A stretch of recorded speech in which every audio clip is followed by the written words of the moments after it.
जय श्री कृष्णा दोस्तों। आज का दिन मेरे लिए बहुत ख़ास था क्योंकि आज का दिन मेरी शादी का दिन था। शादी के लाल रंग के लहंगे में मैं बहुत सुंदर लग रही थी।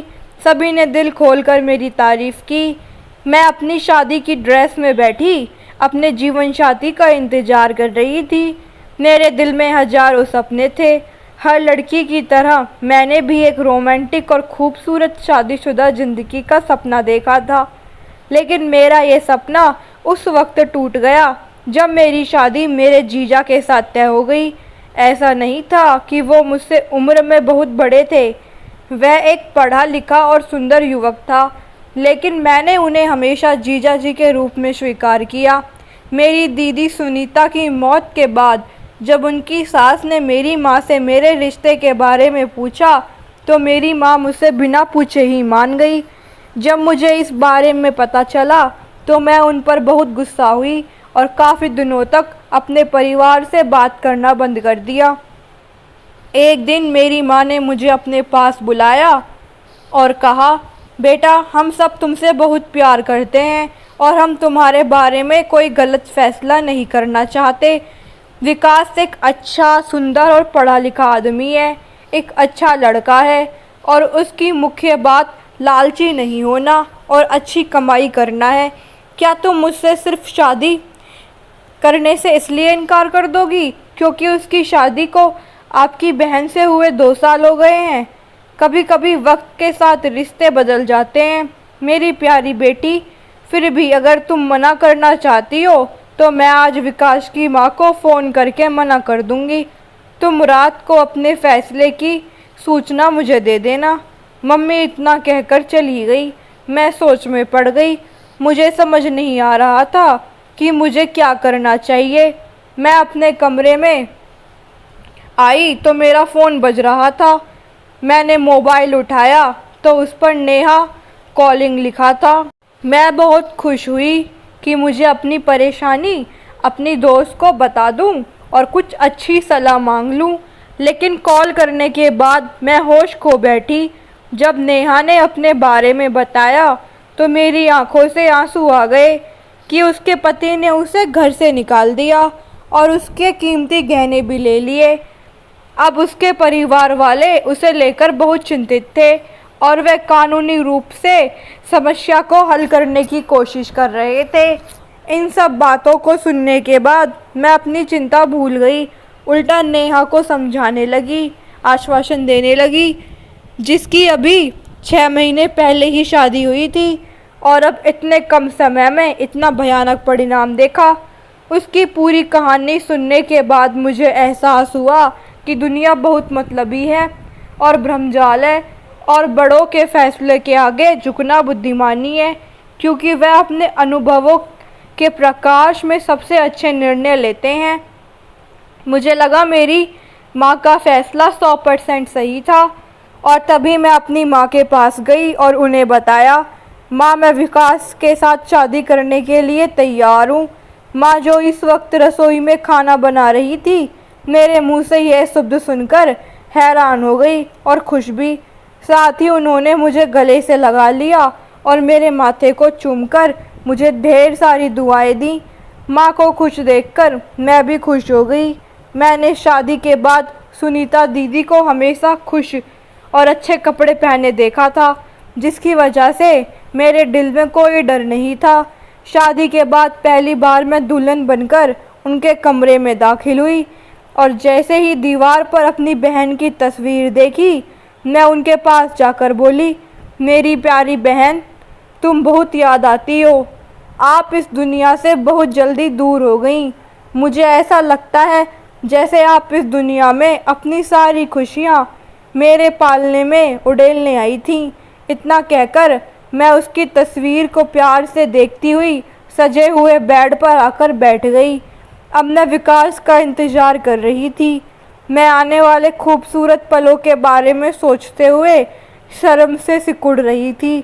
उसी समय मुझे दरवाजे की कुंडी घुमाने की आवाज़ आई तो मैंने नीचे देखा। विकास अंदर आ गए और दरवाज़ा बंद कर दिया। विकास बिस्तर के करीब चले आए और चुपचाप जैसे वह घुसे वैसे ही वापस चले गए। दरवाज़ा बंद होने की आवाज़ सुनकर मैंने आश्चर्य से अपना चेहरा घूंघटते बाहर निकाला और यह देखकर हैरान रह गई कि मेरे सामने मेरी दीदी की तस्वीर अपनी जगह से गायब थी। मैं कुछ देर वहीं बैठी रही। मुझे पता नहीं था कि मुझे क्या करना चाहिए। क्या मैं समझूं कि विकास 1 साल बाद भी अपनी पत्नी की मौत के दर्द को भुला नहीं पाए हैं। उन्हें उस वक्त मेरे पास होना चाहिए। कुछ सोचकर मैं अपनी जगह से उठकर उनके पीछे हो ली। मैं सांत्वना के कुछ शब्द कहकर उनका दिल बहलाना चाहती थी ताकि हम दोनों एक दूसरे के बारे में कुछ बात कर सकें। मैं कमरे से बाहर आ गई और उसी कमरे में गई जिसमें विकास थे, लेकिन वह बंद था। मुझे आश्चर्य हुआ। मैं अपने भारी भरकम कपड़ों से परेशान होने लगी थी। सुबह से रात तक आराम न मिलने के कारण मुझे नींद आने लगी थी, तो मैं अपने भारी कपड़े लेकर कमरे में लौट आई और कपड़े बदलकर सो गई। अगली सुबह जब मेरी आँख खुली तो विकास बिस्तर के किनारे बैठे थे और मेरी सास उससे नाश्ते के लिए कह रही थी। मुझे उठता देखकर विकास बोले, नई जीवन की नई सुबह मुबारक हो। विकास ने इतने प्यार से कहा कि मैं पिछली रात के खराब मूड को भूलकर मुस्कुरा दी। उसी समय मेरी नज़र सामने की दीवार पर लगी दीदी की तस्वीर पर पड़ी। दीदी की तस्वीर दोबारा अपनी जगह पर आ गई थी। फ़ोटो देखकर मुझे ऐसा लगा जैसे वह हमें देखकर मुस्कुरा रही हो। मेरी भी होठों पर मुस्कान फैल गई। हमारे लिए नाश्ता आ चुका था। मैं तो फ्रेश होने चली गई। विकास और मैंने अपने कमरे में बेहद खुशगवार माहौल में नाश्ता किया। नाश्ते के बाद विकास के कुछ दोस्त मिलने आए तो वह उनके साथ चला गया, जबकि मैं तैयार होने लगी। पूरा दिन मेहमानों से मिलने में बीत गया। आज मैं बहुत खुश थी। विकास का रवैया देखकर उम्मीद थी कि जल्दी हम करीब आ जाएंगे और एक दूसरे को समझ पाएंगे, लेकिन जब रात हुई और मैं उनका इंतज़ार करने लगी तो मैं बहुत निराश हो गई, क्योंकि कल रात की तरह विकास कमरे में आया और दीदी की फ़ोटो ली और दूसरे कमरे में चला गया। मैं बैठकर उन्हें उत्सुकता से देखने लगी। मुझे उन पर तरस भी आया, साथ ही मुझे दीदी की किस्मत से जलन भी हो रही थी, जिसे इतना प्यार करने वाला पति मिला था कि उन्हें भुला ही नहीं पा रहा था। जब मैं कमरे से निकली और विकास के साथ दूसरे कमरे में गई तो उसने पहले ही कमरा बंद कर लिया था। मैं वहीं खड़ी हो गई और मुझे अंदर से विकास की कुछ कहने की आवाज़ सुनाई दे रही थी। वह किसी से बात कर रहे थे। मैं दरवाजे पर कान लगाकर सुनती रही, पर कोई भी शब्द समझ में नहीं आया। तब मेरी सास मुझे आती हुई दिखाई दी। उसने पूछा, क्या हुआ, तुम यहाँ क्यों खड़ी हो? अब मैं उन्हें क्या बताती कि 2 दिन की दुल्हन अपने पति के पीछे भाग रही है और वह उससे जान छुड़ाकर भाग रहा है। मेरी शक्ल देखकर मेरी सास खुद ही समझ गई और बोली, कोई बात नहीं, कुछ दिनों की बात है, फिर सब ठीक हो जाएगा। मैं निराशा में अपने कमरे में वापस आ गई और दीदी और विकास के जीवन के बारे में सोचते हुए बिस्तर पर लेट गई। हम 2 बहनें थीं। सुनीता दीदी मुझसे 2 साल बड़ी थी। हमारे माता पिता ने हमें बहुत प्यार और स्नेह से पाला था। दीदी की पढ़ाई पूरा होने के बाद उनके लिए खूब रिश्ते आने लगे, लेकिन हमारे माता पिता इस मामले में किसी भी तरह की ज़बरदस्ती में विश्वास नहीं करते, इसलिए उन्होंने फैसला दीदी को सौंप दिया। मेरी माँ की सहेली के बेटे विकास का रिश्ता आया। माँ बहुत खुश हुई और उसकी खुशी देखकर दीदी भी मान गई और पापा ने भी विकास को बहुत पसंद किया और विकास खुद सुनीता दीदी को एक समारोह में देखकर उसे पसंद करता था। मैंने उनकी शादी को खूब एंजॉय किया। इकलौती संतान होने के कारण मेरा विशेष महत्व था। शादी के बाद मैं अक्सर अपनी दीदी को अजीब सी उलझन में उलझा हुआ देखा करती थी। खासकर जब मैं उनके घर रहने आती थी तो वह रात में कई घंटे बाहर टहलती रहती। जब भी मैंने उनसे कारण जानना चाहा, वह हंसते हुए मुझे टालते हुए कहती, बस यूं ही कमरे में दिल घबरा रहा था, इसलिए मैं बाहर आ गई थी। ये बात एक बार मैंने अपनी माँ से कही तो वो भी थोड़ा हंसी और बोली, पगली, नए घर में एडजस्ट होने में थोड़ा टाइम लगता है। जब भी दीदी हम लोगों से मिलने आती थी वह बहुत सजी सवरी और खुश होती थी, इसलिए मैंने भी इस भ्रम को अपने दिल से निकाल दिया। लेकिन एक बार रात को जब विकास दीदी को हमारे घर रात बिताने के लिए छोड़ने आए तो मुझे उनका तौर तरीका संदेहजनक लगा, मानो वह नशे में हो या नींद के प्रभाव में हो, या फिर शायद वे उस दिन जल्दी में थे और इसलिए दीदी को हमारे घर छोड़ने के बाद कार को हवा में उड़ाते हुए चले गए। मैंने दीदी से इस बारे में पूछना चाहा, लेकिन जब मैं उनसे पूछने के लिए उनके कमरे में आई तो वो आंखें बंद किए आराम कर रही थी। मैंने उन्हें छेड़ना उचित नहीं समझा और वापस अपने कमरे में चली आई। अगली सुबह मैंने यह बात दीदी को बताई तो उन्होंने कहा कि ऐसी कोई बात नहीं है, हमारी बस थोड़ी सी लड़ाई हुई थी, इसलिए वह अंदर नहीं आए। फिर 2 दिन बाद विकास बहुत ही उत्सुकता से दीदी को लेने आया और उनसे माफ़ी भी मांगी। दीदी का जीवन बहुत अच्छा चल रहा था, लेकिन अचानक कुछ महीनों के बाद वो हम सबको रोता हुआ छोड़कर चली गई। उनके मौत की खबर हम सब पर बिजली की तरह गिर गई। सास ने कहा था कि सुनीता को अचानक सीने में दर्द हुआ, जो शायद दिल का दौरा था, जिसके कारण वह बच नहीं पाई। इस सदमे से बाहर निकलना हमारे लिए बहुत मुश्किल था, लेकिन क्रूर समय जो हर गम पर मरहम लगा देता है, कुछ समय बीतने के बाद हम भी जीवन में अपने मामलों में लौट आए। मेरे माता पिता ने विकास से मेरी शादी इसलिए की ताकि मैं दीदी की तरह उसके साथ खुश रह सकूं, लेकिन उसका रवैया मेरी समझ से परे था। दिन में तो ठीक रहते थे और रात में दूसरे कमरे में दीदी की फ़ोटो ले जाते और उससे बात करते रहते। मैं उनका दुख बांटना चाहती थी, लेकिन मुझे यह मौका अभी तक नहीं मिला था। मैं इन्हीं ख्यालों में सो गई। मैंने बहुत ही अजीब सा सपना देखा। मैंने देखा कि अंधेरे कमरे में दीदी की सिसकियाँ गूंज रही थी। मैं अंधेरे कमरे में अपने दोनों हाथों से दीदी को छूने की कोशिश में इधर उधर घूम रही थी, लेकिन मैं दीदी को नहीं छू पा रही थी। तुम मेरे सामने क्यों नहीं आ रही हो? मैंने थक कर कहा तो वह रो पड़ी। तुम मुझे तभी छू सकती हो अगर मुझे इंसाफ दिला सको। मेरी बहन, तू मुझे इंसाफ दिला सकती है। इससे पहले कि मैं दीदी की बात समझ पाती या उनसे कुछ पूछ पाती, मेरी आंखें खुल गईं। कमरे में हर तरफ अंधेरा था, शायद लाइट चली गई थी। यह किसी खराबी के कारण बंद थी।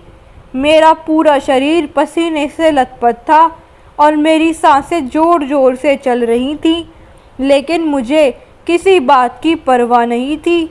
मेरे दिमाग में सिर्फ दीदी की बातें गूंज रही थीं। एक बात तो मैं आप लोगों को बताना भूल ही गई कि मेरी बहन बहुत ही धार्मिक थी। वो हर वक्त भगवान की पूजा उपासना में लगी रहती थी।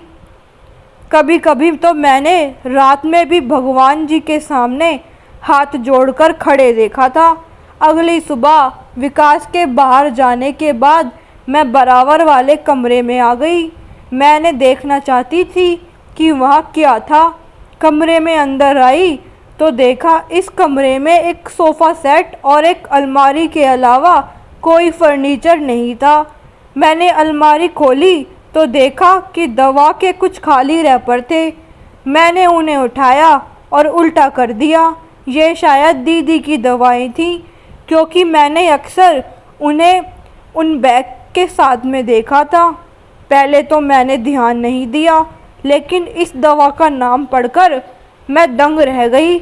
लेकिन फिर मैंने सोचा कि शायद मुझे कुछ गलतफहमी हो गई है, इसलिए मैंने वह रैपर वहीं रख दिया। अभी अलमारी बंद कर ही रही थी कि एक छोटा सा शॉपिंग बैग मेरे पैरों पे आकर गिरा।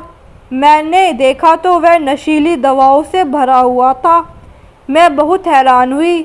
मैंने वह बैग वहाँ से उठाया और चुपके से अपने कमरे में ले आई। शाम हुई तो विकास बेचैन होकर घूमने लगे, जैसे उनका कोई कीमती सामान खो गया हो। मुझे उनकी बेचैनी महसूस हुई, लेकिन मैं इसे नज़रअंदाज कर दी, क्योंकि अगर वह ड्रग्स का इस्तेमाल कर रहा था तो एक अच्छी पत्नी होने के नाते मुझे उसे रोकना चाहिए था। यही दवाइयाँ मैंने दीदी के बैग में भी देखी थी। शायद विकास की आदत को छुड़ाने के लिए वो ये नशीली दवाइयाँ अपने बैग में रख लेती थी। कुछ सोचकर मैं कमरे से बाहर आई। मुझे पता था कि विकास की पसंदीदा डिश कढ़ाई पनीर है, इसलिए मैं उसे बनाने के लिए किचन में गई, क्योंकि मैंने सुना था कि आदमी के दिल का रास्ता उसके पेट से होता है। इसलिए इस बात को फॉलो करते हुए विकास के लिए कढ़ाई पनीर बनाई।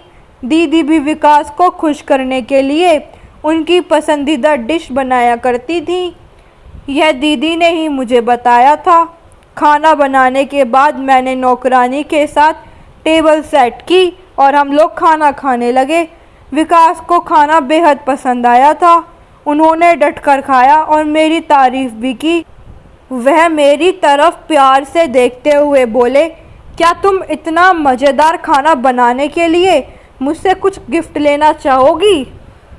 विकास के इस अनपेक्षित प्रश्न से मैंने आश्चर्य से उनकी ओर देखा। सवाल से ज़्यादा उनके पूछने का तरीका निराला था। मुझे समझ नहीं आ रहा था कि मैं अपनी सास के सामने इसका जवाब कैसे दूं, सो मैं चुप रही।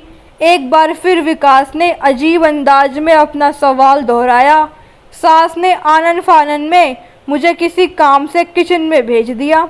मैंने रसोई की खिड़की से देखा कि वह अपने बेटे को धीमी आवाज़ में कुछ कह रही थी। मुझे विकास का व्यवहार बहुत अजीब लगा।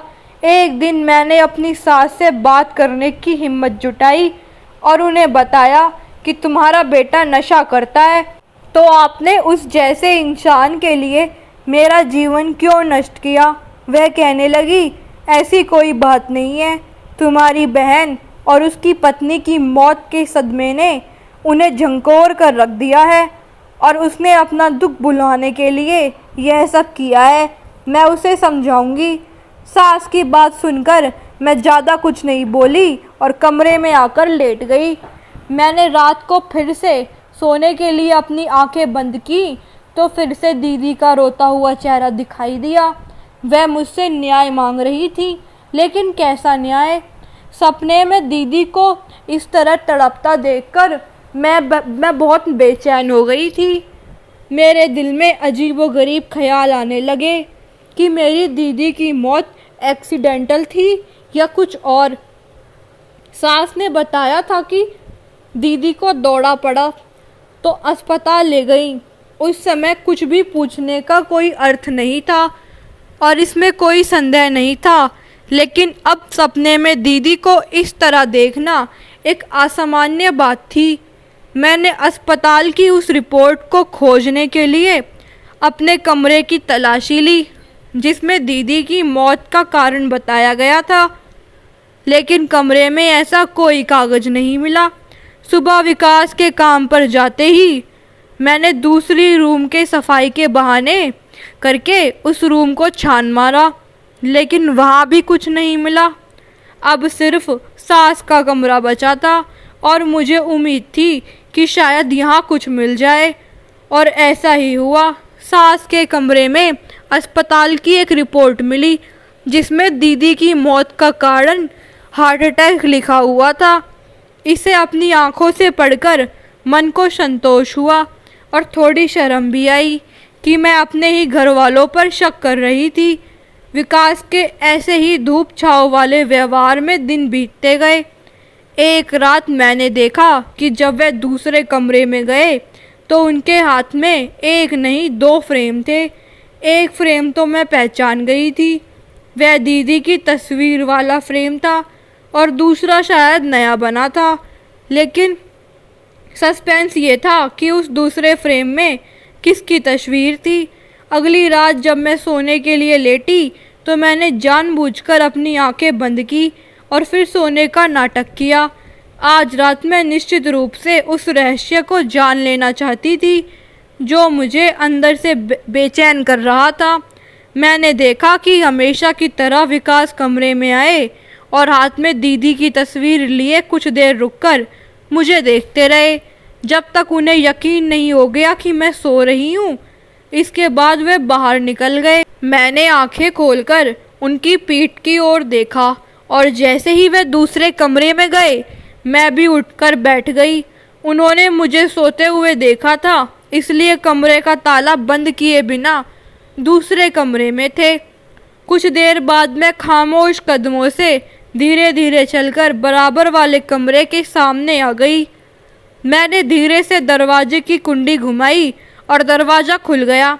मैंने कमरे में झांका तो विकास दीदी की तस्वीर पर झुककर कुछ बातें कर रहे थे। विकास की बातें सुन सकती थी मैं। वो फ़ोटो से बातें करते हुए कह रहे थे, मेरी प्यारी शहजादी, तुम दूसरी दुनिया में कितना अकेला महसूस कर रही होगी। मैं तुम्हें उदास नहीं देख सकता और जल्दी तुम्हारा अकेलापन दूर कर दूंगा। बस थोड़ा इंतज़ार करो। इतना कहकर विकास ने अपनी गोद से एक और तस्वीर उठाई और दीदी की तस्वीर के साथ लगा दी। दोनों तस्वीरों को आपस में मिलाकर वह कुछ और कह रहा था। मैंने वह तस्वीर नहीं देखी, लेकिन उसके दिल को छू लेने वाले शब्द सुनकर मेरे पैरों के तले जमीन खिसक गई। मैं वापस अपने कमरे में चली आई और बिस्तर पर बैठ गई और एक गहरी सांस ली। मुझे ऐसा लगा जैसे मैं मीलों चल चुकी हूँ। मैं बिस्तर पर लेट गई और सोने की कोशिश करने लगी। विकास आत्महत्या के बारे में सोच रहा था, दीदी के पास जाने की सोच रहे थे। हो सकता है कि दीदी के साथ वह दूसरी तस्वीर उन्हीं की थी। मुझे विकास को इस हद तक पहुंचने से रोकना था। बहुत देर तक सोचने के बाद मेरी आंख लग गई कि तभी फिर से दीदी के कराहने की आवाज़ मुझे सुनाई पड़ी। वह लगातार न्याय की मांग कर रही थी। मैंने सपने में ही उन्हें वादा किया कि मैं उन्हें इंसाफ दिलाऊंगी। मेरी बात सुनकर वो मुस्कुरा दी। मैं बहुत ज़्यादा मुश्किल में पड़ गई थी कि दीदी का मामला तो मैंने अपने जानने से निपटा दिया। उनकी मौत हार्ट अटैक से हुई थी। फिर दोबारा दीदी सपने में क्यों आई थी? लेकिन दीदी से वादा किया था तो मुझे वैसे भी अपना वादा निभाना था और मुझे नहीं पता था कि इसे कैसे करना है। रात के किसी समय में मैं दूसरे कमरे में गई। विकास अब भी दूसरे कमरे में ही सोते थे, मेरे पास मेरे कमरे में नहीं सोते थे। मैंने दरवाजे को हल्के से धक्का दिया तो दरवाज़ा अंदर से लॉक था। मैं निराश होकर अपने कमरे में आ गई। सोच विचारों में गुम कब मेरी आंख लग गई पता ही नहीं चला। सुबह सोकर उठी तो फ्रेश होने के लिए अलमारी खोली और कपड़े निकाले। यह देखकर मैं दंग रह गई कि मेरी अलमारी से वह दवाइयों वाला बैग गायब था। मुझे यकीन हो गया कि वह बैग विकास ने ही निकाला था। मुझे विकास को गलत रास्ते पर जाने से रोकना होगा, विकास को मरने से बचाना होगा, विकास को दीदी की यादों से निकालना पड़ेगा। यही सब सोचती हुई मैं फ्रेश होकर आई और तैयार होकर बाहर आ गई। मेरी सास ने नाश्ता बनाकर तैयार रखा था। मैं नाश्ता कर रही थी कि मेरी सास बोली, बेटा आरती, मेरे फ़ोन का बैलेंस ख़त्म हो गया है, अपने फ़ोन से डॉक्टर का नंबर लगा दो। सुबह से सर में दर्द हो रहा है, उससे पूछकर कुछ दवाइयाँ ले लूँ। अपनी सास के बताए हुए नंबर को मैंने अपने फ़ोन से डायल किया और मेरी सास की तरफ फ़ोन बढ़ा दिया। गलती से मेरी उंगली रिकॉर्डिंग बटन पर लग गई और रिकॉर्डिंग शुरू हो गई। अनजाने में हुआ था, जानबूझकर ऐसा नहीं हुआ था। मेरी सास बात करती हुई अपने कमरे में चली गई थी। मैं भी अपने कमरे में आ गई, हाय सोचते हुए कि जब मम्मी जी बात कर लेंगी तो खुद ही मुझे फ़ोन दे देंगी। काफ़ी देर के बाद मम्मी जी फ़ोन को लेकर आई थी और मुझे फ़ोन देकर वापस चली गई। फ़ोन को चार्जिंग पर लगाकर मैं विकास के बारे में सोचने लगी। वह दीदी से कितना प्यार करते थे। दीदी की यादों को अभी तक भुला नहीं पाए हैं। यहाँ तक कि वह दीदी के पास जाने की सोचने लगे हैं, यानी खुद को मारना चाहते हैं। यह सोचकर ही मैं कांप उठी। मेरा पूरा दिन इसी सोच विचार में निकल गया कि कैसे विकास के दिल से दीदी की यादों को निकालूं, कैसे विकास के दिल में अपनी मोहब्बत पैदा करूं। लेकिन कुछ भी समझ नहीं आ रहा था। यही सब कुछ सोचते सोचते शाम हो गई। शाम को विकास ऑफिस से घर आए तो उनके हाथ में एक पिज्ज़ा का डिब्बा भी था। विकास कमरे में आए और बोले, आरती ये पिज़्ज़ा मैं तुम्हारे लिए लाया हूँ। क्या तुम्हें पिज़्ज़ा पसंद है? पिज़्ज़ा मुझे बहुत पसंद था। मैंने खुश होते हुए कहा, हाँ विकास, मुझे पिज़्ज़ा बहुत पसंद है। विकास के चेहरे पर एक अजीब सी मुस्कुराहट आ गई जिसे मैं समझ न सकी। मुस्कुराहट के साथ बोले, अच्छा तो यह खा लो ये पिज़्ज़ा। विकास ने मेरी तरफ से पिज़्ज़ा बढ़ाया ही था कि तभी बाहर से मेरी सास ने विकास को आवाज़ दी। विकास पिज़्ज़े का डिब्बा मुझे देकर बोले, यह लो, जल्दी से खा लो, नहीं तो ये ठंडा हो जाएगा। यह कहकर विकास बाहर चले गए। मैंने सोचा क्यों ना अपना पसंदीदा सीरियल सुनते सुनते पिज़्ज़ा खाया जाए। इसी इरादे में मैंने फ़ोन उठाया। जो एपिसोड मिस हो जाते थे मैं उनकी रिकॉर्डिंग कर लेती थी। मिस्ड एपिसोड की रिकॉर्डिंग सुनने के लिए मैंने फ़ोन में रिकॉर्डिंग खोली। सबसे ऊपर वाली रिकॉर्डिंग वही रिकॉर्डिंग थी जो मेरी सास ने डॉक्टर से बात की थी। मेरे दिमाग में ख्याल आया, मेरी सास ने इतनी देर बात क्यों की? उनके सर में दर्द हो रहा था, सिर्फ दवाई तो पूछनी थी। फिर भला दवाई पूछने के लिए इतनी देर बात करने की क्या ज़रूरत थी? ना चाहते हुए भी मैंने वह रिकॉर्डिंग खोल ली और इस रिकॉर्डिंग को सुनने के बाद मेरे शरीर में जान ही नहीं रही। ऐसा लगता था जैसे मैं अभी गिर पड़ूंगी। सोचने समझने की शक्ति खो चुकी थी। मेरी सास उस डॉक्टर से कही थी कि डॉक्टर साहब, आपकी दी हुई दवाइयों से मेरे बेटे को कुछ फ़ायदा नहीं हो रहा है। आपने तो कहा था कि उसकी दूसरी शादी करवा दो, वह अब ठीक हो रहा है। लेकिन वह तो बिल्कुल ठीक नहीं हो रहा। अपनी पहली पत्नी को मारने के बाद अब वह अपनी दूसरी पत्नी को भी मारने की योजना बनाने लगा है। मैं आपको अब तक ना जाने कितने पैसे दे चुकी हूँ। आप मेरे सारे के सारे पैसे वापस कर दीजिए। मेरे बेटे को बिल्कुल भी फ़ायदा नहीं हुआ है। मेरी सास की बात सुनकर डॉक्टर ज़ोर से हंसा था और बोला, देखिए आपका बेटा दिमागी मरीज है, उसे फ़ायदा होने में थोड़ा टाइम लगेगा। रही बात पैसों की, तो मैं आपको एक पैसा भी नहीं दूंगा। आपके कहने से ही मैंने आपकी पहली बहू की नकली रिपोर्ट बनाई थी कि उसकी मौत हार्ट अटैक से हुई है। अगर मैंने आपके बेटे की और आपकी यह काली करतूत पुलिस में जाकर बता दी तो ज़िंदगी भर के लिए जेल की हवा खाते रहना। कल आ जाना मेरे पास, मैं दवाइयाँ बदल दूंगा। धीरे धीरे आपके बेटे को फ़ायदा होने लगेगा।